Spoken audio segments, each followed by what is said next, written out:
আসসালামু আলাইকুম রহমতুল্লাহ বরকাত। কেমন আছেন সবাই? সবাই কি দেখতে পাচ্ছেন?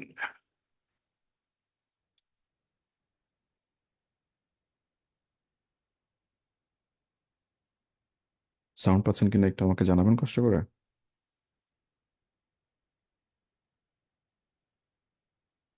লাইভটা চেক করে আপনাদের সঙ্গে যুক্ত হচ্ছে, যদি সব ঠিক থাকে। Yes, everything is fine.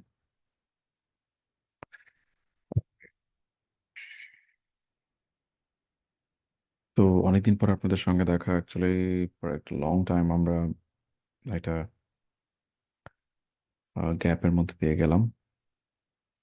আশা করছি সবাই এখন আবার আমাদের আগের মতো করে রেগুলারলি সেশনগুলো শুরু করতে পারবো এবং সেই অনুযায়ী ক্লাসও করতে পারবো। আমরা অলরেডি আমাদের জুমে পর্যন্ত জানিয়ে দিয়েছি। জুম প্লাস হোয়াটসঅ্যাপ যে গ্রুপ আছে সেই গ্রুপে পর্যন্ত আমরা সবাইকে নক করে দিয়েছি। বাকিটা হুম, অনেকে অবশ্য এটাতে জেনেছে পরে। নো প্রবলেম, অসুবিধা নেই। আহ,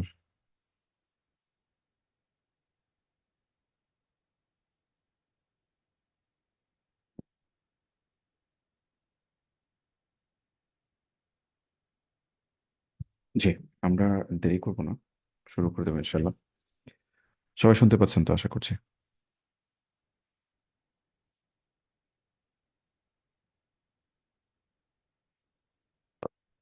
হ্যাঁ, যারা আমাদের সঙ্গে ফেসবুক লাইভে আছেন তাদেরকে আমি আমাদের ইয়েটা শেয়ার করছি। ফেসবুকে লাইভের সাথে সাথে জুমেরটা শেয়ার করছি। আমি জুমের যে লিঙ্ক লিঙ্ক শেয়ার করছি, পারলে যুক্ত হয়েছেন।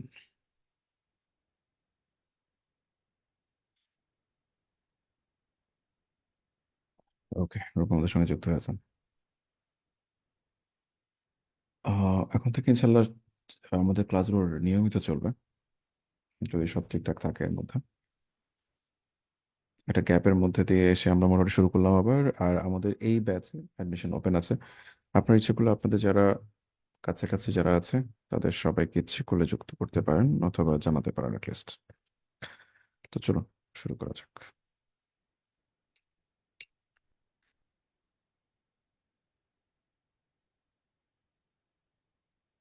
আজকে আমরা গত ক্লাসে আমরা জন ডানকে নিয়ে কাজ করেছিলাম। জন ডান ছিলেন হচ্ছে মেটাফিজিক্যাল পোয়েট। আর এখন জন ডানের পরে জন ডানের যে অনুসারী ছিলেন মেটাফিজিক্যাল পোয়েট্রির পরে তাদেরকে নিয়ে আমরা আজকে কাজ করবো। আজকে সেশনটা খুব বেশি বড় হবে না, আবার খুব ছোট হবে না, মোটামুটি ইম্পর্ট্যান্ট একটা সেশন হবে। এই সেশন থেকে কয়েকটা জায়গায় ভালো ভালো প্রশ্ন আসে, আমি দেখাচ্ছি কোথায় কোথায় হয়। দেখতে পাচ্ছেন অলরেডি যে এখানে আমরা কাকে কাকে নিয়ে কথা বলবো। এখানে খুবই ইন্টারেস্টিংলি এখানে দুজন রাইটারকে নিয়ে আমরা দেখতে পাচ্ছি। এখানে যে এই অ্যান্ড্রু মার্ভেলকে আমরা দেখতে পাচ্ছি। অ্যান্ড্রু মার্ভেলকে আপনি এখানে ওনাকে একজন ইম্পর্ট্যান্ট রাইটার। আর ক্যারোলাইন এবং কমনওয়েলথ পিরিয়ড যেটা রয়েছে সেখানে আমরা অ্যাকচুয়ালি রবার্ট হ্যারিককে নিয়ে আমরা প্রশ্ন পেতে পারি, জন মিল্টনকে নিয়ে প্রশ্ন পাবো। এইটাই হচ্ছে বেসিকলি এই সময়টার খুব বড় রাইটার। তো এদেরকে নিয়ে আমরা কথা বলার চেষ্টা করবো। চলুন শুরু করা যাক। আমরা প্রথমে শুরু করবো হচ্ছে আমাদের অ্যান্ড্রু মার্ভেলকে নিয়ে। আচ্ছা, অ্যান্ড্রু মার্ভেল আমরা ঠিক মতো আগাচ্ছি তো না? ঠিকঠাক মতো আগাচ্ছি তো নাকি?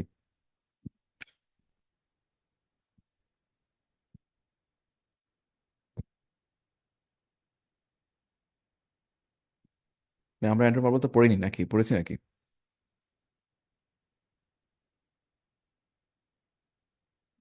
অ্যান্ড্রু মার্ভেলকে নিয়ে আমরা তো পড়িনি নাকি? যারা যুক্ত আছেন তারা যদি একটু আমাকে জানাতেন। ভুল হওয়ার সুযোগ থাকলে ভুলটা শুধরে নিতাম আর কি।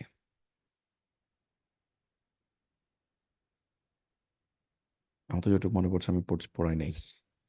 এখন আর কয়েকটা ব্যাচ আছে তো সেই ব্যাচের মধ্যে ভেজাল না লেগে গেলেই হয় আর কি। আচ্ছা, যাই হোক, নাসার পড়া হয়নি। মেহেদি পারলে একটু আমাদের সঙ্গে ইয়েতে যুক্ত হয়ে যান, জুমে যুক্ত হন। জুমের লিঙ্কটা শেয়ার করেছি, পারলে জুমে যুক্ত হয়ে যান। ওকে, সো এই হচ্ছে অ্যান্ড্রু মার্ভেল। অ্যান্ড্রু মার্ভেল হচ্ছে, লক্ষ্য করে দেখুন, উনি মেটাফিজিক্যাল পোয়েট। আমরা জন ডানের কথা নিশ্চয়ই মনে আছে। জন ডান, জন ডানের কথা নিশ্চয়ই সবার মনে আছে। জন ডানও ছিলেন কিন্তু মেটাফিজিক্যাল পোয়েট। এবং এই জন ডানের একজন অনুসারী হচ্ছে এই যে ফলোয়ার অফ জন ডান। এই জন ডানের ফলোয়ার হচ্ছে কিন্তু হচ্ছে এই আমাদের অ্যান্ড্রু মার্বেল। মানে অ্যান্ড্রু মার্বেল হচ্ছে জন ডান যেভাবে লিখতেন সেভাবে লেখার চেষ্টা করেছেন।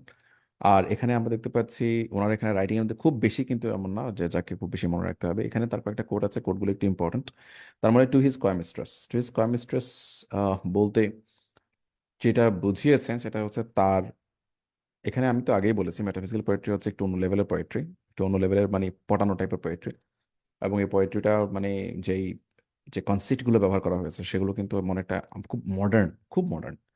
এবং সেই পার্সপেক্টিভ যদি আপনি দেখেন তাহলে সেক্ষেত্রে আপনি দেখবেন যে এটা আমি অলরেডি আর কোনো কথা না বাড়ি একটা এক্সাম্পল দেখাই আপনাদেরকে, দেখেন একটু লক্ষ্য করে দেখেন। আর এই যে টু হিজ কয় মিস্ট্রেস, তাই তো?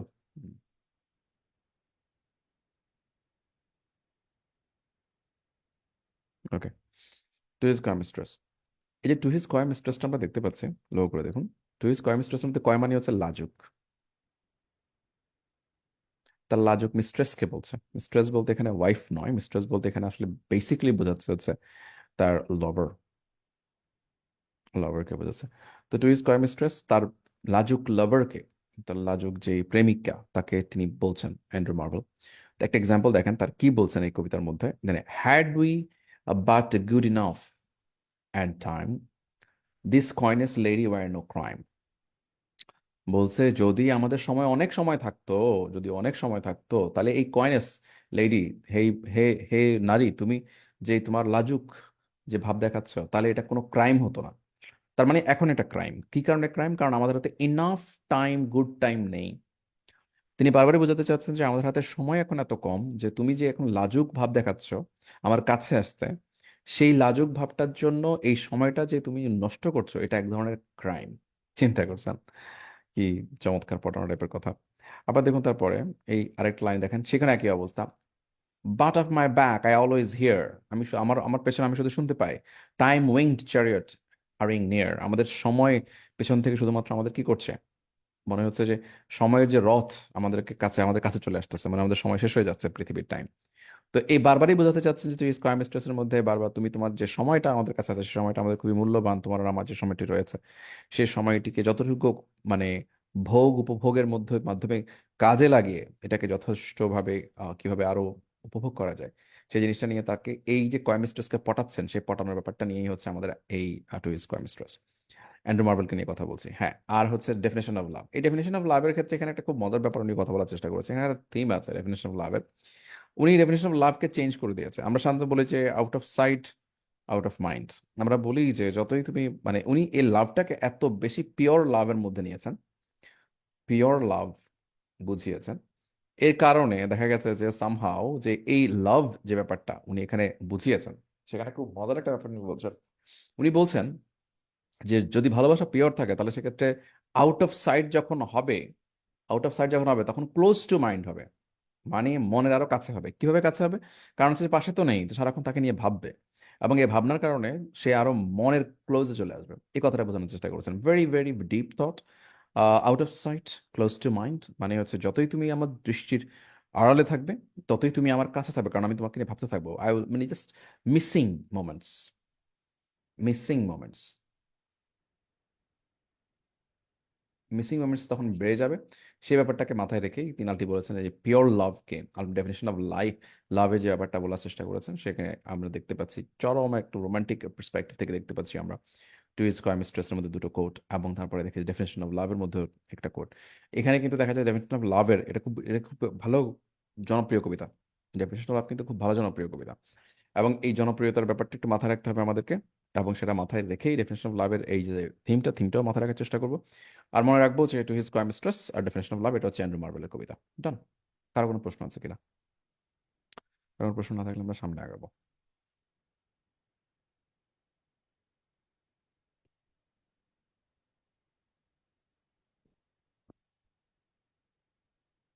ওকে, চলো সামনের দিকে যাই।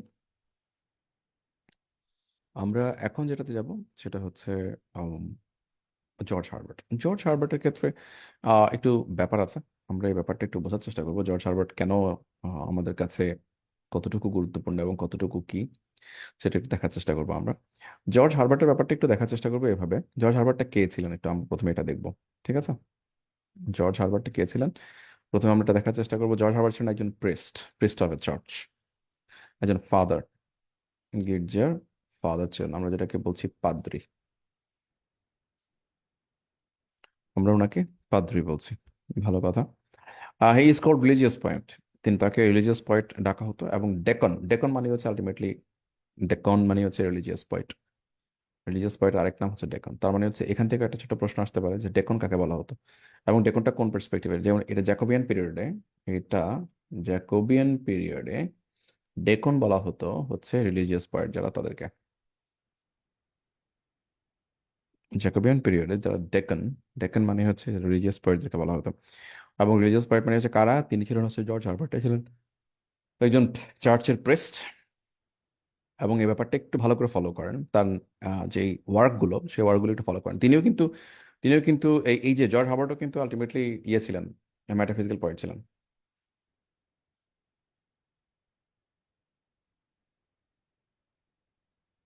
তিনিও কিন্তু ম্যাটাফিজিক্যাল পয়েন্ট ছিলেন, মনে রাখবেন। জর্জ হার্বার্টও কিন্তু ম্যাটাফিজিক্যাল পয়েন্ট ছিলেন। এবং তার মানে ম্যাটাফিজিক্যাল পয়েন্ট আমরা তিনজনকে পাচ্ছি, অ্যান্ড্রু মার্ভেল পাচ্ছি, জন ডান পাচ্ছি, এবং জর্জ হার্বার্ট পাচ্ছি আমরা। ওকে, জন ডান, জন হার্বার্ট, জর্জ হার্বার্ট, আর একটা হচ্ছে Andrew Marvel.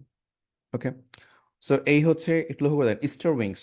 Easter wings, Easter Sunday, ইস্টারের যে এটা রয়েছে, ইস্টার সানডে, ইস্টার উইংস, এগুলো তো বুঝতে পারছেন, এগুলো মানে ভদ্রাচিত, I mean religious term term থেকে।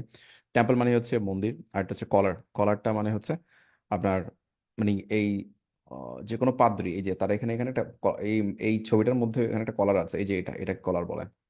ঠিক আছে, বড় যেই তাদের পাদ্রী ড্রেসের উপরে যে কলারটা পরে, ওটা হচ্ছে দ্য কলার। এখন দেখুন, এখানে খুব গুরুত্বপূর্ণ একটা ব্যাপার এখানে, এটা তিনটা মনে রাখার ব্যাপারটা নিয়ে আমরা কথা বলবো। তার আগে দিন একটা তার কোডগুলো একটু ফলো করি, তার দুই একটা code. Help thy self and God help God will help thee. ঠিক আছে, ওই এটা এটা বেসিক্যালি তো আল্লাহ তাকে সাহায্য করেন যিনি, তিনি নিজেকে সাহায্য করেন, অনেকটা ওইটা। সেই জিনিসটাকে উনি আবার একটু অন্য এই ল্যাঙ্গুয়েজে বলেছেন, হেল্প দাই সেলফ, নিজেকে হেল্প করো, তাহলে সেটা আল্লাহ তোমাকে, গড তোমাকে হেল্প করবে। যেহেতু পাদ্রী, সেহেতু এই টাইপের কথাগুলো খুব স্বাভাবিক। তারপরে the best mirror is an old friend, এটা খুব গুরুত্বপূর্ণ একটা code. Best memory and old friend বলতে বোঝানো হয়েছে যে সামহাও যদি আপনি মনে করেন যে আপনি নিজেকে পারফেক্টলি দেখতে চান, আপনি আসলে কি সেটা যদি আপনি দেখতে চান, সেটা হচ্ছে আপনার ওল্ড ফ্রেন্ড যারা আছে তাদেরকে জিজ্ঞেস করুন আপনি কেমন। ওরা আপনাকে নির্দ্বিধায় আপনি কি সে ব্যাপারে আপনাকে বলবে। অন্য কেউ আপনাকে এই কথাগুলো বলবে না। বুঝতে পেরেছি, অন্য কেউ আপনাকে এই কথাগুলো বলবে না। এবং এই কারণেই যদি আপনার আসলে আপনি কি সেটা বুঝতে চান, তাহলে সেক্ষেত্রে আপনার যারা বেস্ট মানে ওল্ড ফ্রেন্ডস তাদেরকে জিজ্ঞেস করুন আপনি কে। তো বেস্ট মেররটা এখানে তাই বোঝাতে, বেস্ট মেরর ইজ না ওল্ড ফ্রেন্ড, এই টার্মটা আমরা আশা করি বুঝতে পারছি।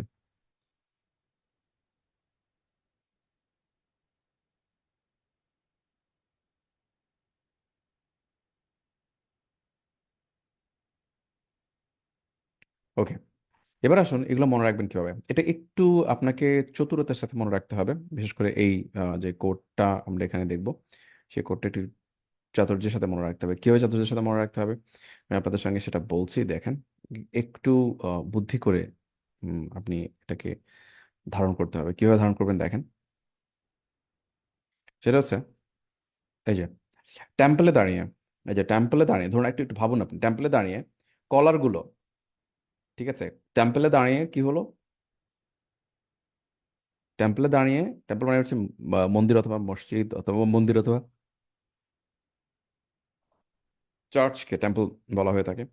তো টেম্পলে দাঁড়িয়ে কলারগুলো দুপাশে ছড়িয়ে, ওই কলারটা তো বুঝতে পারছেন, দুপাশে কলার, কলারটা দুপাশে ছড়িয়ে যাওয়ার পরে একটু ভাবুন যে দুপাশে ছড়িয়ে উইংস হয়ে গেল। উইংস, উইংস মানে ডানা।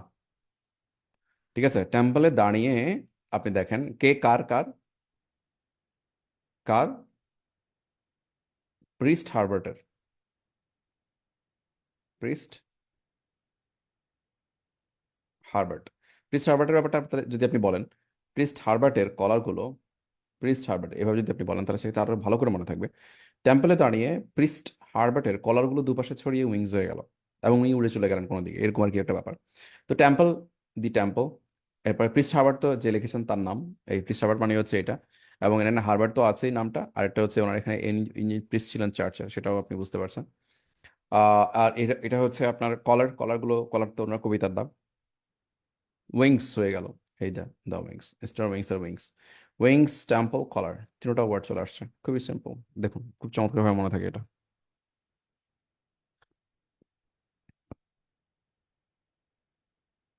খুব চমৎকারভাবে মনে থাকবে, আশা করছি কোনো সমস্যা হবে না। দেখুন সব ঠিক আছে কিনা।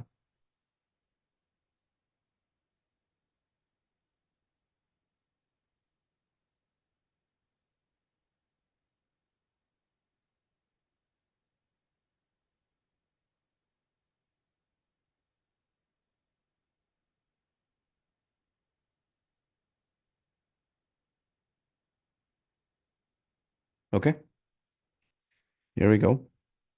যদি সব ঠিক থাকে তাহলে চলুন পরেরটাতে যাই আমরা।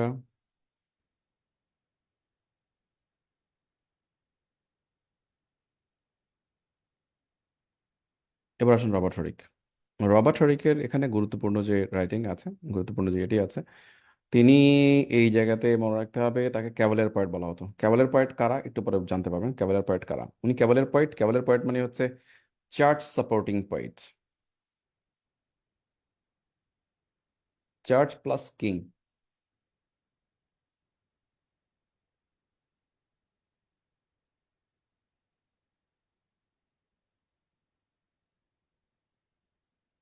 ওখানে তখন একটা কোল্ড ওয়ার চলছিল, কোল্ড ওয়ার, গৃহযুদ্ধ।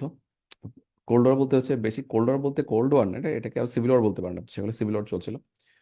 তো সিভিল লিখি, সিভিল ওয়ার চলছিল। সিভিল ওয়ারের কারণে তখন বেসিক্যালি আপনার দুভাগে ভাগ হয়ে গিয়েছিল অ্যাকচুয়ালি। তা কেউ কেউ ছিল যে মনার্কি অথবা সামহাও কিংশিপ, কিংশিপের পক্ষে, আর কেউ কেউ ছিল তার বিপক্ষে। তো একটা দেশের মধ্যে দেখা গেছে যে আপনার সিভিল ওয়ার হয়ে গেছে, দুইটা দুপক্ষে চলে গেছে। তো ওখান থেকে যারা, যে সকল কবি সাহিত্যিকরা রাজাদের সাপোর্টে ছিল, রাজা এবং কিংশিপ, এই কিংশিপ এবং আপনার এই যে চার্চ, এদের সাপোর্টে ছিল, তাদেরকেই আলটিমেটলি বলা হতো, বুঝতে পারছেন তো, তাদেরকে বলা হচ্ছে ক্যাভালিয়ার পয়েট। আর উনি নিজে যেহেতু ক্লার্জিম্যান ছিলেন, ক্লার্জিম্যান মানে হচ্ছে উনি যাজক ছিলেন, যাজক ছিলেন, পাদ্রী ছিলেন না, যাজক ছিলেন। তো যাজক থাকার কারণে আলটিমেটলি স্বভাবতই উনি আসলে ক্যাভালিয়ার পয়েট হওয়ার যথেষ্ট রকমের কারণও ছিল। কারণ ক্যাভালিয়ার পয়েট হতে গেলে তো আলটিমেটলি হওয়ার আগে তো উনি আগে একজন পাদ্রী ছিলেন, বাস আমার যাজক ছিলেন। সেটার উপর বেস করেই আর কি। সো এই হচ্ছে রবার্ট হ্যারিকের কথা বলছিলাম আমরা। রবার্ট হ্যারিক হচ্ছেন টু ড্যাফোডিলস এর কথা বলছি।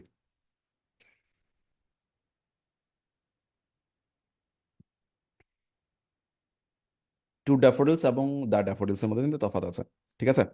টু ড্যাফোডিলস এবং দ্য ড্যাফোডিলস এর মধ্যে একটু ছোট্ট করে একটু দেখেন, এখানে অলরেডি আমরা দিয়ে দিয়েছি, একটু দেখেন এখানে। আহ, খুবই সিম্পলি দেখা যাচ্ছে এখানে, এই যে টু ড্যাফোডিলস হচ্ছে রবার্ট হ্যারিকের, আর দ্য ড্যাফোডিলস হচ্ছে উইলিয়াম ওয়ার্ডসওয়ার্থের।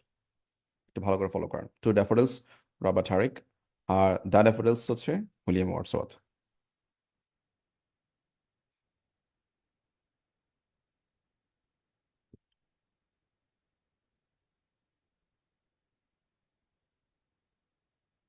দুটোই কবিতা,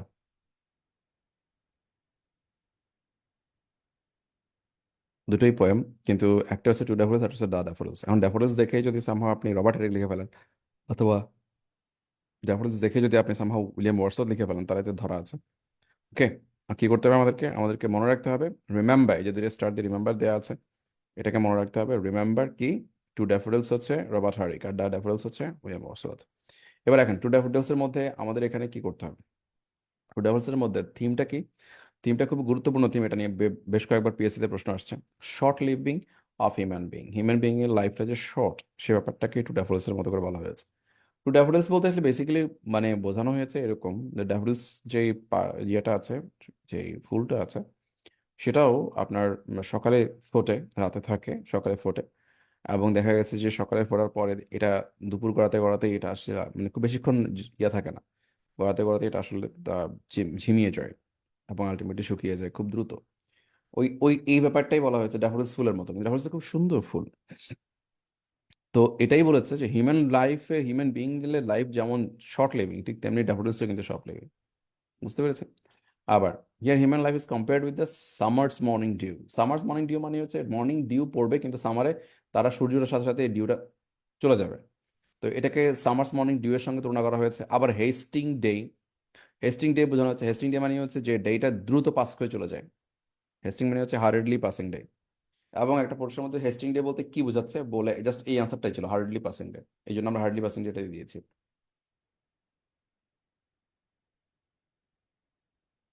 আবার টু ড্যাফোডিলস বলতে আবার এখানে আরেকটা পয়েন্ট, টু ড্যাফোডিলস কবিতার মধ্যে আরেকটা ইভেন্ট সং দেখানো হয়েছে। ইভেন্ট সংটা কি? ইভেন্ট সংটা হচ্ছে actually evening song. Event song মানে হচ্ছে ইভিনিং সং অথবা লাস্ট সং। ইভিনিং সং মানে হচ্ছে আপনার সারাদিনের যে কাজগুলো করেছেন তার মধ্যে সবার শেষে যে আপনি প্রেয়ারটা করেন, ওটাকে ইভিনিং সং বলা হয়েছে। ইভিনিং সং বলতে এখানে ইভিনিং প্রেয়ারকে মিন করেছে। ইভেন্ট সং বলতে ইভিনিং সং অথবা ইভিনিং প্রেয়ার, সংক্ষেপে ইভেন্ট সং বলা হয়েছে।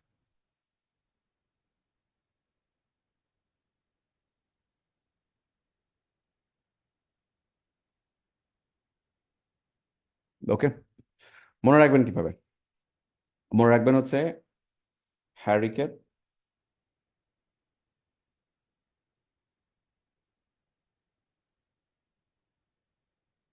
3D।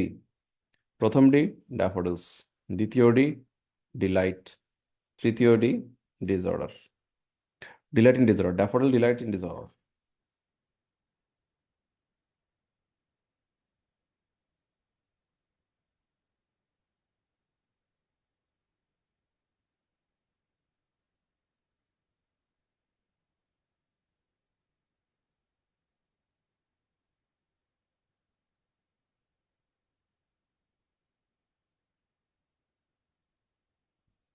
Hurricane 3D। Hurricane 3D কে মনে রাখছি আমরা?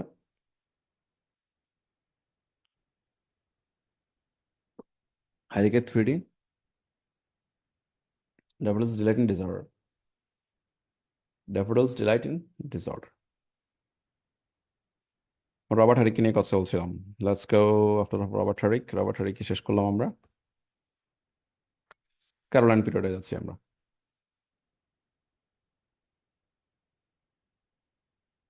And what is Caroline period?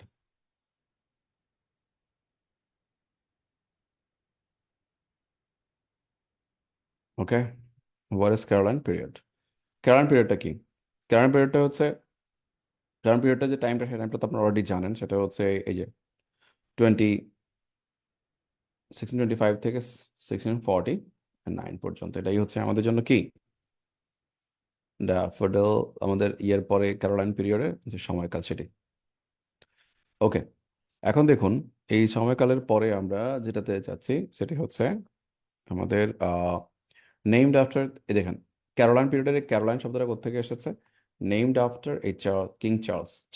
চার্লসের এই চার্লস এর ইয়েটাই হচ্ছে ক্যারোলাইন। বোঝা গেছে? এই চার্লসের অ্যাডজেক্টিভ হচ্ছে Caroline, simple.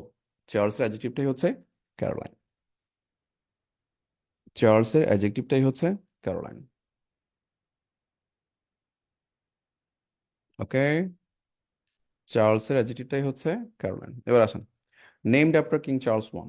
Okay, cavalier poet supported the King Charles. এই যে ক্যাভালিয়ার পয়েটের কথা বলেছি, ক্যাভালিয়ার পয়েটটা কিংশিপ সাপোর্ট করতো। ক্যাভালিয়ার পয়েট এই তারা কিংশিপ সাপোর্ট করতো।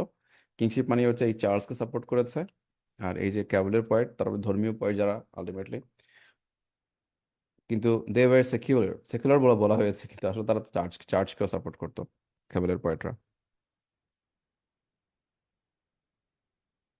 বলা হতো তারা সেকুলার, সেকুলার, কিন্তু সেকুলার না, তারা আসলে চার্চকেও সাপোর্ট করতো।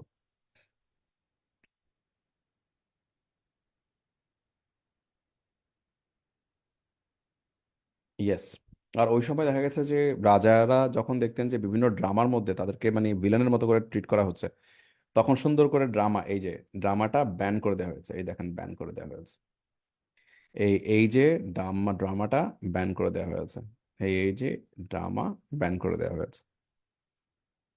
দেখুন, এই যে ড্রামা টোটালি ব্যান করে দেওয়া হয়েছে।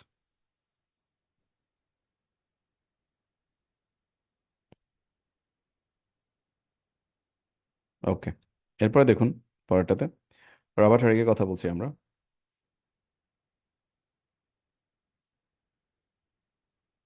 রবার্ট হারিকে কথা বলছি, ব্যান করে দেওয়ার পাশাপাশি আমরা দেখলাম এখানে। আর রবার্ট হারিকে was very famous in this point. Robert Herrick নিয়ে আমরা কত কাজ করে আসছি একটু আগে। সো উনি বেসিক্যালি হচ্ছে আমাদের এই ক্যারোলাইন পিরিয়ডের রাইটারই ছিলেন। সো আমরা এটা অলরেডি দেখে গেলাম, আর নতুন করে বলার তো কিছু নাই। So we got that.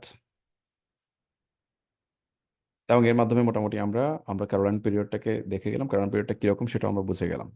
Caroline না ওয়ার্ডটা এসেছে থেকে আমরা এটাও জেনে গেছি। ক্যারোলাইন যে ওয়ার্ডটা ছিল সেটি অ্যাকচুয়ালি ক্যারোলাইন শব্দটি এসেছে চার্লস থেকে। চার্লসের অ্যাডজেক্টিভ হচ্ছে ক্যারোলাইন। চার্লসের অ্যাডজেক্টিভ হচ্ছে ক্যারোলাইন। ঠিক আছে। ক্যাভালিয়ার পয়েটটা এখানে খুব গুরুত্বপূর্ণ ছিল। ক্যাভালিয়ার পয়েটদের মধ্যে সবচেয়ে বেশি ফেমাস ক্যাভালিয়ার পয়েট ছিল হচ্ছে আহ, রবার্ট হ্যারিক। এটা আমরা জানলাম। এই যে Robert Herrick was famous in this period. Okay, so এই ক্যারোলাইন পিরিয়ডটা মোটামুটি আমরা সবাই বুঝলাম। যদি সব ঠিকঠাক থাকে এবার এখান থেকে আমরা পালাবো।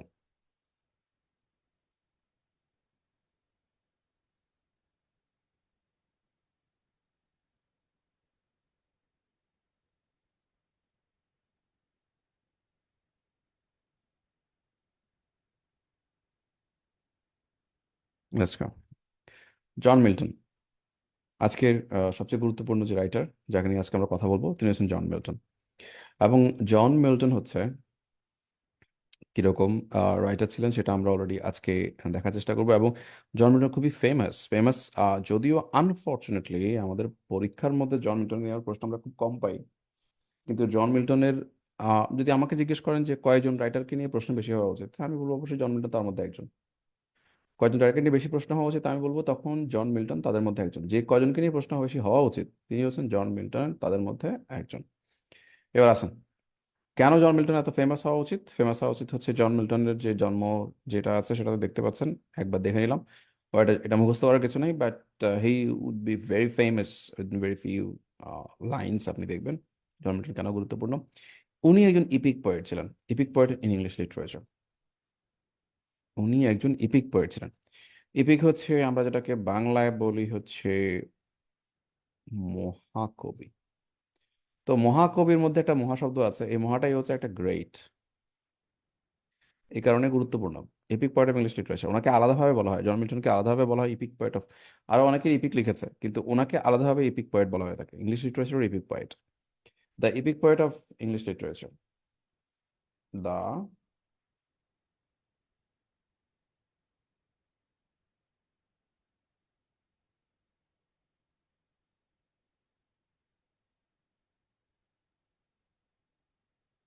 The epic poet of English literature. আচ্ছা। আচ্ছা, ওনাকে নিয়ে আমরা আরো কথা শুনেছিলাম, পড়ে আসছি। আপনাদের এমপি3 কথা মনে হচ্ছে কিনা দেখেন। A great master of blank verse. আমরা অমিত্র আখর সন্তের নাম শুনেছি।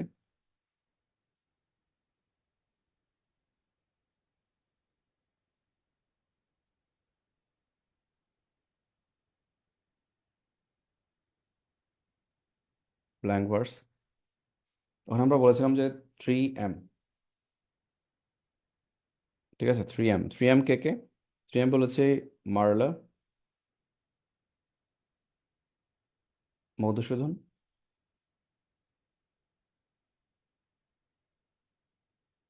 মিল্টন।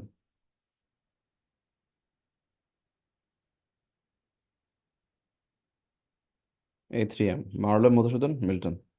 মার্লো হচ্ছে ব্ল্যাঙ্ক ভার্স প্রবর্তন করেছিলেন ইংরেজি সাহিত্যে।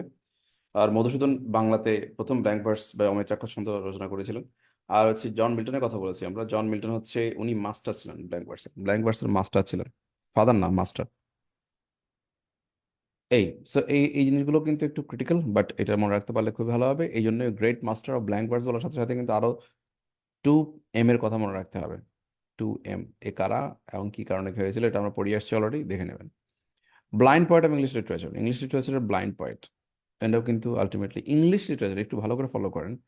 যে ব্লাইন্ড পয়েট বললে কি বলবেন আপনি? বলবেন হোমার। হোমার জন্ম থেকে ব্লাইন্ড ছিল। আর যদি ব্লাইন্ড পয়েট অফ ইংলিশ, উনি কিন্তু গ্রিক।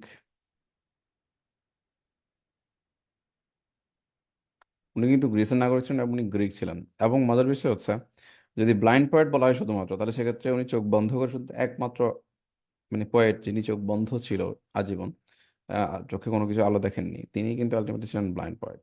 বুঝতে পেরেছেন? Actual blind poet. আর তার পাশাপাশি যদি সামহাও আপনি যদি মানে ইংরেজি সাহিত্যের ব্লাইন্ড পয়েট বলেন, তাহলে সেক্ষেত্রে আপনাকে বলতে হবে হচ্ছে জন মিল্টনকে।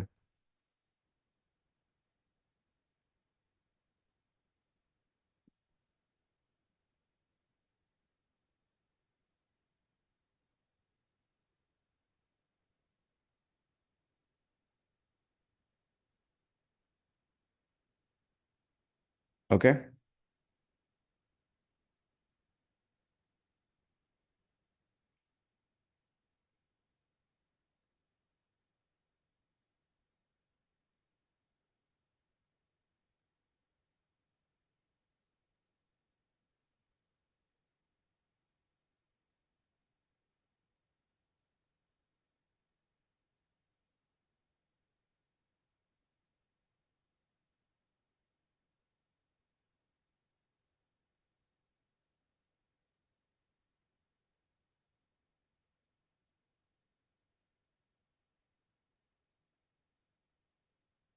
ওকে, দেখেছেন তো না? ওকে। তো এটা হচ্ছে ব্লাইন্ড পেটের কথা বলছি আমরা। উনি জন্ম থেকে ব্লাইন্ড ছিলেন, আর এই উনি আমাদের এই, জন মিল্টন জীবনে একটা পর্যায়ে গিয়ে ব্লাইন্ড হয়ে যান। উনি অ্যাকচুয়ালি ওনার 1652 দিকে, 1652 সালের দিকে উনি আলটিমেটলি ব্লাইন্ড হয়ে যান।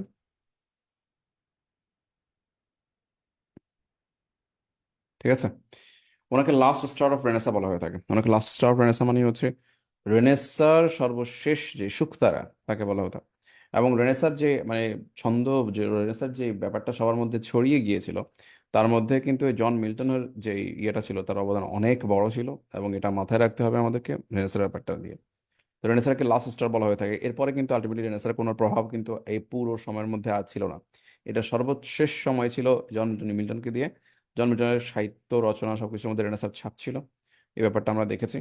আশা করি ব্যাপারটা আপনারা নিজেরাও দেখবেন একটু পরে। আমি একটু পরে দেখাচ্ছি আরো কিছু এক্সাম্পল। যাই হোক, so এই হচ্ছে ব্যাপার। আমরা জন মিল্টনকে ইংরেজি সাহিত্যের অন্ধকবি, জন মিল্টন শুধু অন্ধকবি, তার শুধুমাত্র বলবো যে হোমার। কারণ তিনি জন্ম থেকে অন্ধ ছিলেন। উনি জন্ম থেকে অন্ধ ছিলেন। সো আশা করছি এই ব্যাপারটা আমাদের মনে থাকবে। এবার আসেন প্যারাডাইজ লস্টের কথা বলছি আমরা। প্যারাডাইজ লস্ট হচ্ছে একটা epic. Theme of this epic, প্রথম কথা হচ্ছে প্যারাডাইজ লস্ট হচ্ছে এপিক। আর প্যারাডাইজ লস্ট যেহেতু এসে সাথে সাথে প্যারাডাইজ রিগেইনে চলে আসবে। তো প্যারাডাইজ লস্টের থিম অফ এপিকটা কি?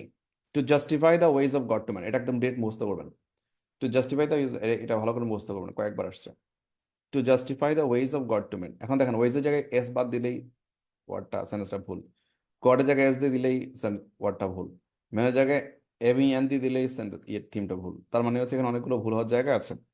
আমরা এটা করবো না। To justify the ways of god to man. To justify the ways of god to man. আচ্ছা।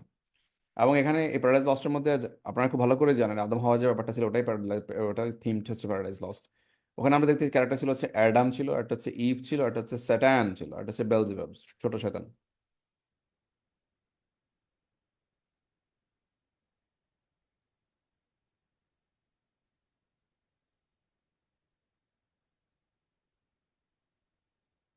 বেলজেবাব কি ছিল?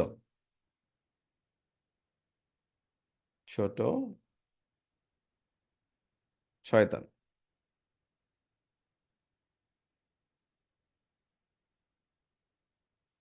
ওকে। এই, তো তার মানে হচ্ছে আমরা মোটামুটি ছটা চেলা আর কি। এবং এটাই হচ্ছে মূল ব্যাপার। প্যারাডাইজ লস্টের ব্যাপারটা আমরা মনে রাখবার চেষ্টা করব।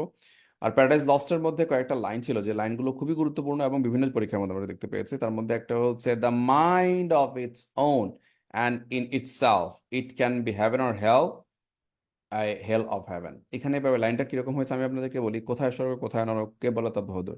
মানুষের মাঝে স্বর্গ নরক, মানুষ্যতে সুরাসুর। এই যে লাইনটা ছিল, এই লাইনটারই হচ্ছে একটা ইংরেজি ভার্সন হচ্ছে এটা, the mind its own palace. ঠিক আছে। অ্যান্ড ইন ইট সেলফ, মাইন্ডটা তার নিজের রাজত্ব, মাইন্ডের মধ্যে তার নিজের রাজত্ব রয়েছে, এবং তার ভেতরে it can make a hell of heaven, হ্যাভেনকে হেল বানিয়ে দিতে পারে এবং হেলকে হ্যাভেন বানিয়ে দিতে পারবে। That's it. বুঝতে পেরেছেন?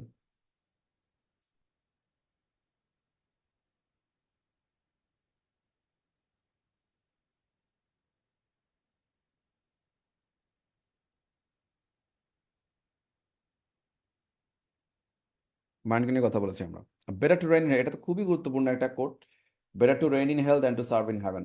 যখন বলছে যে তুই অ্যাডামকে, অ্যাডামকে সিজদা কর, তখন সে বলছে না আমি সেজদা করব না, আমি হচ্ছে দোজখেই যাব, দোজখে গিয়ে আমি দোজখের রাজা হব। এই কথাটাই বলেছে এখানে। খুবই উদ্ধত্তপূর্ণ ব্যাপার। এবং এটা better to reign in hell than to serve in heaven, খুবই খুবই খুবই গুরুত্বপূর্ণ একটি quote. Better to reign in hell than to serve in heaven. এবং এটা কে বলেছে? এটা বলেছে হচ্ছে স্যাটান। এটা বলেছে হচ্ছে স্যাটান।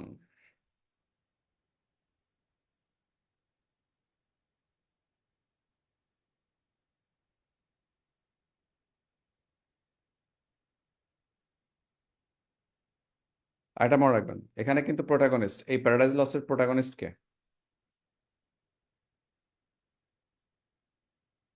প্রোটাগনিস্ট মানে কি? প্রোটাগনিস্ট একটা কিন্তু বিশেষ প্রশ্ন আসছে, প্রোটাগনিস্ট মানে হচ্ছে সেন্ট্রাল ক্যারেক্টার।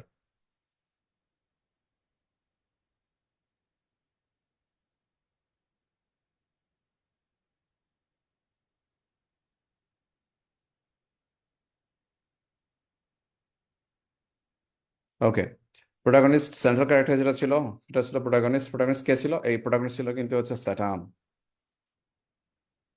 মনে রাখবেন, প্যারাডাইস লস্টের যে হিরো, যেটাকে আমরা বলছি, হিরো মানে হচ্ছে সেন্ট্রাল ক্যারেক্টার বলছি। হিরো মানে সবসময় হিরো যে হিরো হবে তা না, ভিলেন হিরো হতে পারে। এবং সেক্ষেত্রে বলা হচ্ছে প্যারাডাইস লস্টের সেন্ট্রাল ক্যারেক্টার যেটা, সেটা ছিল কে? প্যারাডাইস লস্টের সেন্ট্রাল ক্যারেক্টার ছিল হচ্ছে স্যাটার্ন। প্রোটাগনিস্ট, হিরো, এই তিন শব্দের জন্য আনসার হচ্ছে কোনটা? স্যাটার্ন।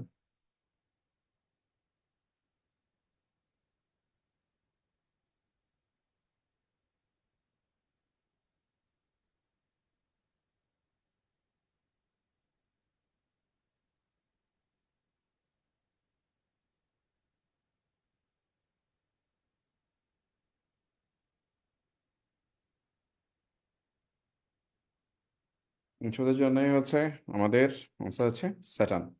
প্রোটাগনিস্ট বলেন, হিরো বলেন, সেন্ট্রাল ক্যারেক্টার বলেন, সবগুলোই হচ্ছে এখানে স্যাটার্ন। এটা খুব গুরুত্বপূর্ণ একটা ব্যাপার, স্যাটার্ন কিভাবে প্যারাডাইস লস্টের আপনার সেন্ট্রাল ক্যারেক্টার হয়। এটা একটু অনেকের কাছে খুবই ইয়ে হয়ে যায়, কিন্তু আলটিমেটলি স্যাটার্নই হচ্ছে সেন্ট্রাল ক্যারেক্টার। ওনার এই কোটেশনটা দেখে বোঝা যায় যে উনি সেন্ট্রাল ক্যারেক্টার ছিলেন, protagonist.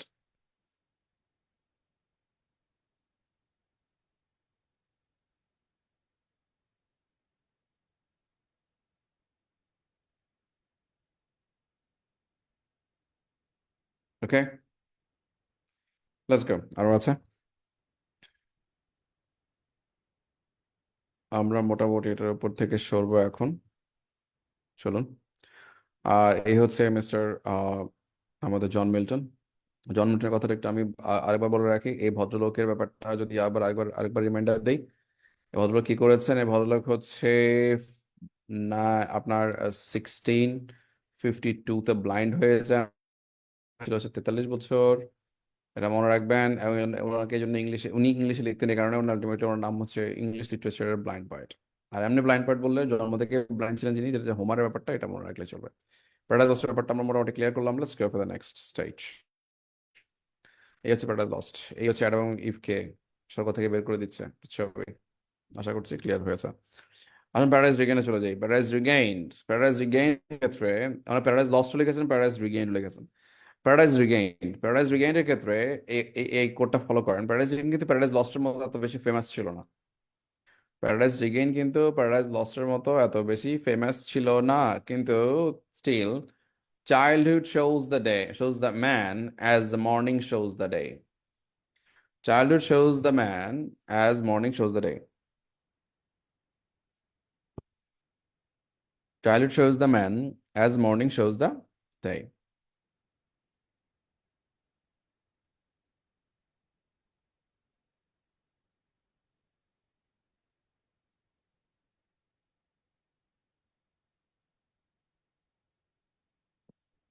Child shows the man as morning shows the day.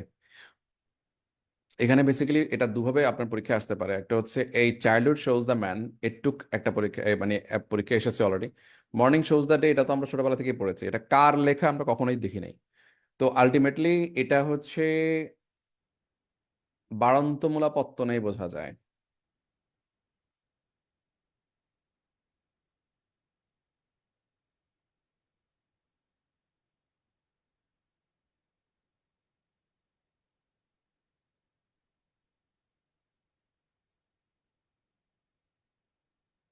বাড়ন্তমূল পত্তনেই বোঝা যায়। এই যে প্যারাডাইজ রিগেইনের কথা বলছি আমরা, childhood shows the man as the morning shows the day. Yes. And next, elegy. উনি কিন্তু একটা মজার ব্যাপার হচ্ছে, উনি শুধু এটাও কিন্তু একটা এপিক, এটাও কিন্তু একটা এপিক মহাকাব্য। এটাও কিন্তু এপিক, ওনার এপিক নাম্বার 2 ছিল এটা। আর ওনার এলিজি ছিল, এই যে এলিজি মানে হচ্ছে শোক কবিতা। আশা করছি এই জিনিসগুলো মনে থাকবে আপনাদের, একটু দেখেন। এলিজি মানে হচ্ছে শোক কবিতা ছিল, শোক কবিতা। ওনার এলিজি ছিল কোনটা? লেসিডাস। লেসিডাস। আবার ড্রামা ছিল কি ট্র্যাজেডি, উনি কিন্তু ট্র্যাজেডিও লিখছেন, স্যামসন অ্যাগনিস্টাস, এগুলো সবগুলোই কিন্তু এই ফেমাস, মানে এগুলো যে সবগুলোর জন্য ফেমাস ছিলেন। কারণ ওই সময় কারণ পিরিয়ডের মধ্যে আর কেউই, যেহেতু ওখানে মারামারি চলতেছিল, ওই যে বললাম আপনাদেরকে যে ওখানে আলটিমেটলি দুটো দ্বারা ভাগ হওয়া ছিল, এবং সেক্ষেত্রে আপনি দেখেছেন সিভিল ওয়ার যেটা আছে সেটা চলছিল। এখানে দেখা গেছে যে মানে কেউ কাউকে মানে ওখানে কবিতার সুবিধা লেখার জন্য যে কেউ ইয়ে করতো তা না। এখানে দেখা গেছে যে সামহাও শুধুমাত্র পুরো মানে ইয়ে জুড়ে আমরা জন মিল্টনকেই আলটিমেটলি সাহিত্য চর্চা করতে দেখেছি, অন্য কাউকে খুব একটা দেখি নাই। তো দেখা, এবং উনি যে করেছেন খুব ভালোভাবে করেছেন, উনি কিন্তু ট্র্যাজেডিও লিখেছেন এই সময়। যদিও ট্র্যাজেডি আই মিন প্লে কিন্তু ওই সময় ব্যান ছিল, তারপরে ওনাকে কিছু বলা হয় নাই আলটিমেটলি। এতই ভালো ছিল আমাদের ওনাদের যে ট্র্যাজেডি যে ছিল সেই ট্র্যাজেডিটা, স্যামসন অ্যাগনেস্টিস। এবার দেখেন পোয়েমটা হচ্ছে অন দ্য ব্লাইন্ডনেস। এখন দেখেন, যিনি ব্লাইন্ড হয়েছেন তিনি তো একমাত্র বলতে পারেন অন দ্য ব্লাইন্ডনেস নিয়ে কথা। তো এটা একদম পারফেক্টলি অলরাইট। এটা হচ্ছে নিজে ব্লাইন্ড হয়েছেন 1652-তে, এবং এরপরেই তিনি লিখেছেন আলটিমেটলি 2-3 বছর পরেই লিখেছেন হচ্ছে এই অন দ্য ব্লাইন্ডনেস, এই পোয়েমটা অন্ধত্বের উপর। ওকে, প্রোজ। প্রোজটা এখানে উনি যথেষ্ট প্রতিভা ছাপ আমরা দেখতে পাই ওনার, এবং সেক্ষেত্রে উনি দেখতে পেয়েছেন যে লৌহ করুন আমরা ব্লাইন্ডনেস নিয়ে কথা বলেছি আমরা, আর প্রোজের কথা বলেছি আরেকটা হচ্ছে, এইটি লক্ষ্য করে দেখুন, একমাত্র একমাত্র মানে প্রথম দিকের কবি বলতে একমাত্র কবি যিনি একটা প্রোজ লিখেছেন, দেখেন প্রোজ লিখেছেন, এবং যে প্রোজটা হচ্ছে ডেমোক্রেটিক রাইটিং, আমরা এটাকে বলি ডেমোক্রেটিক রাইটিং। এটা কি বলি আমরা? Democratic writing. এরপর আমরা দেখতে পাচ্ছি George Bernard Shaw ultimately democracy নিয়ে কথা বলেছে, এবং ডেমোক্রেটিক রাইটিং নিয়ে আমরা দেখতে দেখতে পেয়েছি এর উপরে অনেকে লিখেছে, কিন্তু এই ডেমোক্রেসি এবং freedom, freedom of press, freedom of speech, এগুলোর উপরে কিন্তু কোনোভাবে কোনো রাইটারকে আমরা কোনো কিছু লিখতে দেখি নাই। এবং এটি প্রথম প্রোজ হিসেবে অ্যাডিবেজিটিকা লিখেছেন জন মিল্টন। বুঝতে পেরেছি?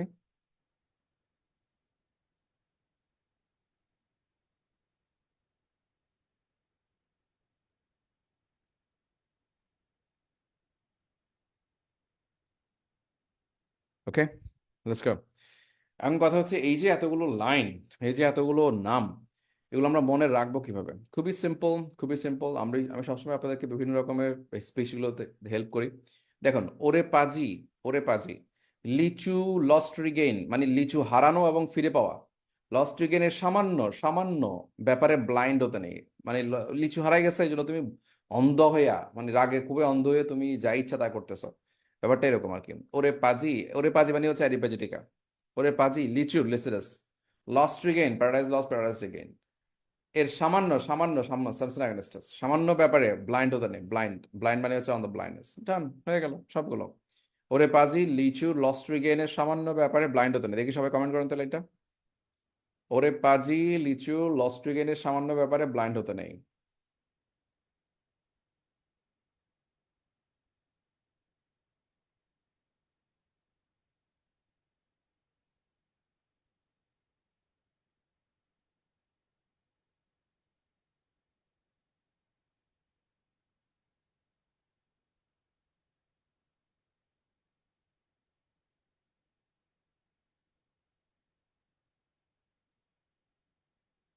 ওকে,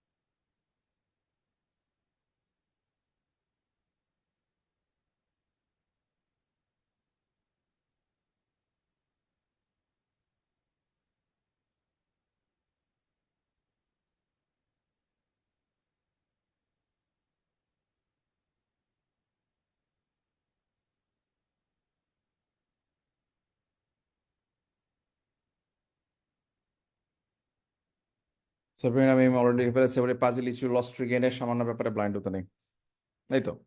ওরে পাজি অ্যাডিপেজিটিকা, লিচু লিসিডাস, লস্ট রিগেইন, লস্ট রিগেইন তো বুঝতে পারছি, সামান্য ব্যাপারে সামান্য স্যামসন অ্যাগনেস্টাস, ব্লাইন্ড হতে নেই, ব্লাইন্ড মানে হচ্ছে অন দ্য ব্লাইন্ডনেস।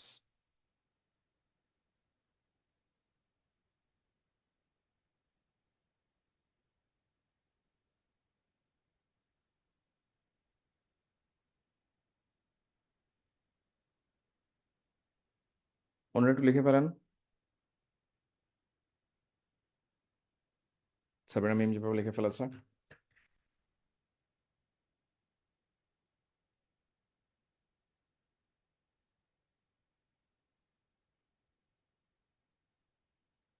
যারা আছে ইয়েতে না লিখতে পারলে খাতা অন্তত লিখে নেবেন। আগামী সেশনে যে ক্লাসটি রয়েছে সেটি আলটিমেটলি আমরা চেষ্টা করব আমাদের আগামী যে ক্লাসটি আছে। সাবরিনা মিম অলরেডি লিখেছেন, আমরা দেখি। আর আগামী আজকে অলরেডি যে ক্লাসটা গেছে সেই ক্লাসটা হচ্ছে আমরা নিলাম মোটামুটি আমাদের এই ক্লাসের মাধ্যমে ইয়ে শেষ হয়ে গেল। আহ, আমাদের শেষ হয়ে গেল কি, আমাদের শেষ হয়ে গেল হচ্ছে এলিজাবেথেন পিরিয়ড, বলতে গেলে রেনেসা পুরোটাই শেষ হয়ে গেছে আমাদের।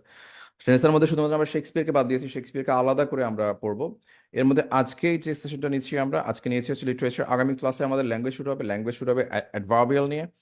অ্যাডভার্বিয়াল শুরু হওয়ার পর অ্যাডভার্বিয়াল শেষে আমরা অ্যাডভার্ব শেষ করার পরে যাবো হচ্ছে শেক্সপিয়ারকে নিয়ে। শেক্সপিয়ারকে নিয়ে চারটা কি পাঁচটা ক্লাস লাগে। তো দুটো ক্লাস নিয়ে আমরা একটা গ্যাপ দিব, গ্যাপ দিয়ে আমরা ইয়ে করবো, ভার্ব করবো। ভার্বের প্রায় ছটার মতো ক্লাস লাগে, তিনটা ক্লাস করবো ভার্বের, এরপর আবার শেক্সপিয়ার আসবো, এরপর আবার ভার্বে যাবো। এই হচ্ছে প্ল্যান আপাতত। তো গাইজ আজকে মোটামুটি এ পর্যন্তই। আমরা যারা মোটামুটি অপেক্ষা করেছেন, আপনারা জানেন যে আমার মেয়ে অসুস্থ ছিল। তাকে হসপিটাল থেকে গত দুদিন আগে নিয়ে নিয়ে আসা হয়েছে। আর আরেকটা প্রশ্ন আছে মাঝখানেকের মধ্যে, তো ওর জন্য একটু দোয়া করবেন সবাই। আর আপনারা ধৈর্য ধরে ওয়েট করেছেন, থ্যাংক ইউ ভেরি মাচ। আর একটা কথা যেটা বলেছে যে আমাদের আবার মোটামুটি সবকিছু শুরু হচ্ছে, সব ঠিকঠাক মতো চললে আমাদের অলরেডি আরেকটা ব্যাচ শুরু হচ্ছে, সেটা হচ্ছে ট্রান্সলেশনের উপরে। অসাধারণ একটা কোর্স হবে ইনশাল্লাহ সেটা। গত প্রায় আমরা আগে প্রথমে শুরু করেছিলাম 15টা ক্লাস দিয়ে, পরে 18টা করেছি, গতবার করেছি 23টা ক্লাস, আর এবার আমরা বলছি 30টা ক্লাস। তো এর মধ্যে বেশ ইন্টারেস্টিং সেশনগুলো হবে। যদি সম্ভব আপনার পরিচিত কেউ থাকে যাকে জানানোর প্রয়োজন মনে করছেন, তাকে জানিয়ে দিন। 24 তারিখ থেকে শুরু হতে যাচ্ছে, 24 ওরিয়েন্টেশন হবে। যাদেরকে জানানো দরকার জানাই দিন। আর আপনাদের ধৈর্য ধরে এতক্ষণ অপেক্ষা করেছে এতদিন ধরে আমাদের সাথে, থ্যাংক ইউ ভেরি মাচ। আপনাদের এই আচ্ছা আজকে কালকের মধ্যে আপনাদের যে লিটারেচারের যে পিডিএফটা আছে, পিডিএফটা শেয়ার করা হবে ইনশাল্লাহ। পিডিএফটা পান, পিডিএফটা পাওয়ার পরে সেটা নিয়ে কথা হবে। ভালো থাকবেন সবাই, দোয়া রাখবেন আমাদের জন্য, আপনাদের সবার জন্য দোয়া আছে। Thank you very much for waiting such a long time. Thank you. আসসালামু আলাইকুম রহমতুল্লাহ বরকাত।